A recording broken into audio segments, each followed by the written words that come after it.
in compagnia di Denis Bosca, l'allenatore del Trissino D2, un Trissino che ancora non è riuscito a trovare la vittoria in questo avvio di campionato.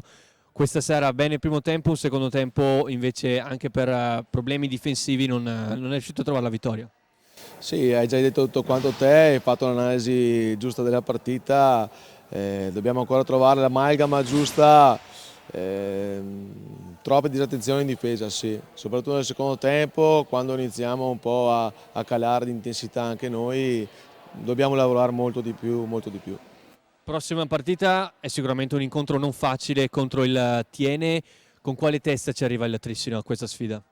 Ma dobbiamo affrontare quante le partite alla stessa maniera. Il Tiene sappiamo che è una squadra organizzata che da anni sa già come si gioca in A2, una squadra che vuole puntare alla risalita in A1, giocatori già che sanno già come muoversi in pista, noi invece ancora dobbiamo gestire meglio la partita, ma comunque andremo sempre a affrontarla alla stessa maniera, paura di nessuno e cercare di giocare a hockey.